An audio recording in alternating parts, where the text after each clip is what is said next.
ఇప్పుడు లైవ్లో ట్రేడ్ తీసుకోవడానికి రీజన్ ఒకటే, అది కూడా సెల్లింగ్ సైడ్కి.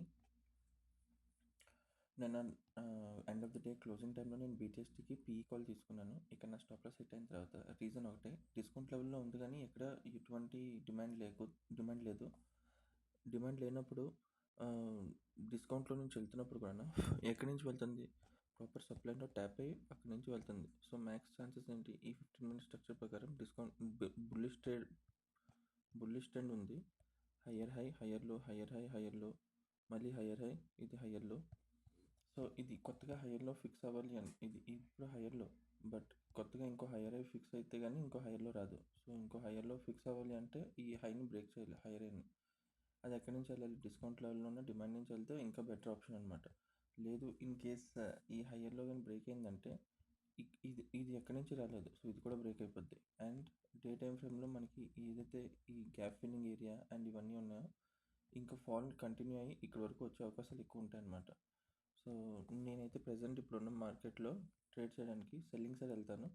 అది కూడా ఎక్కడి వరకు అంటే లాస్ట్ వన్ డిమాండ్ ఇది, ఈ 15 minutes కరెంట్ టైం ఫ్రేమ్ ప్రకారం ఈ క్యాండిల్ ఏదైతే ఉందో ఇదంతా మన డిమాండ్. సో ఇక్కడ వరకు మార్కెట్ ఫాలో అవుతుందని చెప్పి నేను అనుకుంటున్నాను. ఇప్పుడు నేను లోవర్ టైం ఫ్రేమ్లో వెళ్ళి ప్లే చేస్తాను కిందకి రావడానికి. నేను ఇక్కడ ఎంట్రీ తీసుకుంటున్నాను ఈ సైడ్కి. ఇక్కడ రిజెక్షన్ వచ్చింది కదా, రిజెక్షన్ వచ్చిన తర్వాత ప్రజెంట్ ఇక్కడ కూడా నేను తీసుకోవచ్చు, బట్ నేను ఇక్కడ ఆల్రెడీ ప్లే చేశాను 50% నా సప్లై నుంచి. దీని మీద నాది స్టాప్ లాస్, అండ్ ఇందులో 50% అయినా కనీసం రావాలని చెప్పి నేను అనుకుంటున్నాను. సో చూద్దాం టార్గెట్ హిట్ అవుతుందో లేదో అనేది. సో ఆల్మోస్ట్ మన టార్గెట్ రీచ్ అయిపోయింది. మన టార్గెట్లో 50% మినిమం 50% అయినా వెళ్తుందేమో అనుకుని పెట్టుకున్నాను స్టార్టింగ్లో. సో టార్గెట్ అయితే ఆల్మోస్ట్ ట్యాప్ అయిపోయింది కాబట్టి నేను ఇక్కడ ఎగ్జిట్ అవుతున్నాను అన్నమాట. అండ్ మార్నింగ్ మూమెంటం కొద్దిగా ఎక్కువ ఉంటుంది కాబట్టి నేను ఇక్కడే టార్గెట్ బుక్ చేసుకుంటున్నాను 150 points, అండ్ నేను ఎగ్జిట్ అవుతున్నాను. ఇక్కడ ఇది మన డిమాండ్, ఇది కంప్లీట్గా. So market bullish trend continue చేయాలంటే ఈ జోన్లో ఎక్కడి నుంచైనా మనకి ఈ టార్గెట్ తీసేస్తున్నాను డిస్టర్బెన్స్. సో ఇక్కడ నుంచి నేను ఇప్పుడు కంటిన్యూ చేయడానికి బుల్లిష్ ట్రేడ్ 15 minutes ప్రకారం నాకు ఏమైనా ట్రేడ్ దొరికితే ఇక్కడి నుంచి నేను కంటిన్యూ చేస్తాను హయ్యర్ హై వరకుని.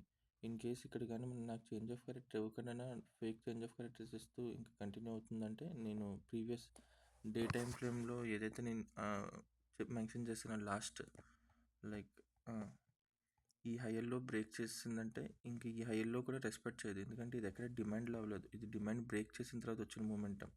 సో ఇదంతా ఒక ఫేక్ మూమెంట్, జస్ట్ సెల్లర్స్ని ఇండ్యూస్ చేయడానికి మాత్రం. Buyers stop loss already hit అయింది కాబట్టి సెల్లర్ స్టాప్ లాస్ హంట్ చేయడానికి మాత్రమే వెళ్ళింది, అండ్ ప్రాపర్ సప్లై నుంచి ట్యాప్ అయ్యి కంటిన్యూ అవుతుంది. ఇదే రీజన్, ఈ హైయర్లో బ్రేక్ చేస్తే ఇంక ఈ హైయర్లో కూడా బ్రేక్ అయ్యి కంటిన్యూగా మార్కెట్ ఫాలో అయ్యి లాస్ట్ ప్రీవియస్ ఏదైతే సప్లై డిమాండ్ ఉందో అక్కడి వరకు వెళ్ళడానికి, అండ్ ఈ గ్యాప్ ఫిల్లింగ్ కూడా అయ్యే అవకాశాలు ఎక్కువ. సో నాకు తెలిసి అయితే బుల్ సైడ్ ట్రెండ్ కంటిన్యూ అవ్వాలంటే ఈ హైలో బ్రేక్ అవ్వకూడదని చెప్పి అనుకుంటున్నా. ఇదే ఈ వీడియోలో ఇంకో ట్రేడ్స్ తీసుకుంటే దాన్ని కూడా మళ్ళీ వీడియో రికార్డ్ చేసి పెడతాను.